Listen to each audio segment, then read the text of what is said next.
নমস্কার বন্ধুরা, কৃষ্ণা কিচেন ব্লগে আপনাদের সবাইকে স্বাগত। আজকে আমি অভিনব কায়দায় কচুর শাকের নতুন একটি রেসিপি আপনাদের সঙ্গে শেয়ার করব। তার জন্য একটা ঝুড়িতে কচুর শাক আমি কিছুটা পরিমাণ কেটে ধুয়ে পরিষ্কার করে নিয়েছি। শুরু করছি আজকের রেসিপি। গ্যাস অন করে প্রেসার কুকারে আমি বড় গ্লাসের 1 গ্লাস জল দিয়ে আগে থেকে বসিয়ে রেখেছি। জল অল্প গরম হয়ে গেছে। এবার কচুর ডাঁটাগুলো আমি প্রেসার কুকারে দিয়ে দিচ্ছি। আজকের এই রান্নাটা যেমন সহজ তেমনই সুস্বাদু, যেটা গরম ভাতের সঙ্গে খেতে লাগবে অতুলনীয় বা দুর্দান্ত। তো এখানে সমস্ত কচু শাকগুলো আমি দেখুন দিয়ে দিয়েছি। এবার ঢাকা দিয়ে 2টো সিটি দিয়ে নামিয়েও নিয়েছি।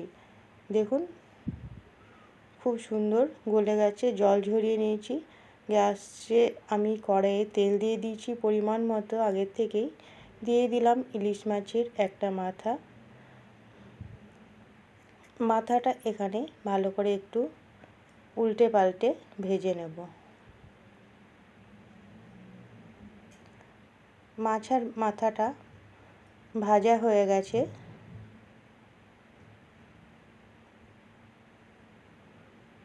আমি তুলে নিলাম। এবার ওই তেলের মধ্যেই দিয়ে দিচ্ছি ফোড়ন হিসেবে 1/2 চামচ গোটা জিরে, একটা শুকনো লঙ্কা, 2টো তেজপাতা। আমি এখানে তেলটা একটু বেশি করেই দিয়েছি যেহেতু। আর দিয়ে দিলাম 5-6টা চেরা কাঁচা পাকা লঙ্কা। তেলটা বেশি করে এই কারণেই দিয়েছি, কচুর শাকে একটু তেল বেশি দিলে গলাটা কম ধরে আর খেতেও সুস্বাদু হয়। দিয়ে দিলাম আগে থেকে সেদ্ধ করে রাখা কচুর শাক। এবার ভালো করে নেড়ে চেড়ে কষিয়ে নেব।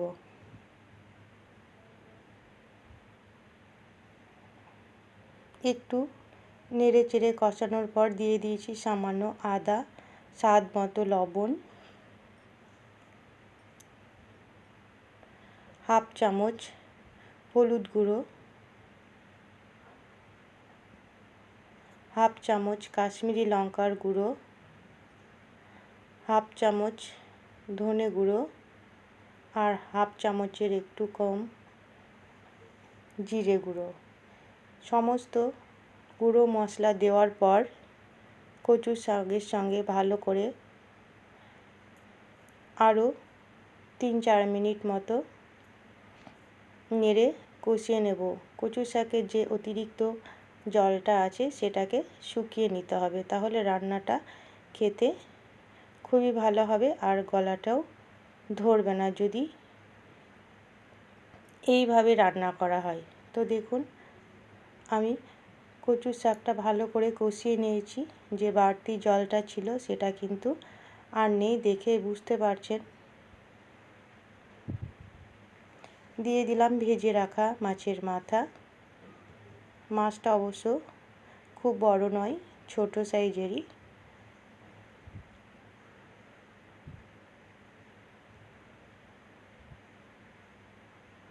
এবার মাছের মাথাটা দেওয়ার পর আরও 2 মিনিট রান্না করে নেব।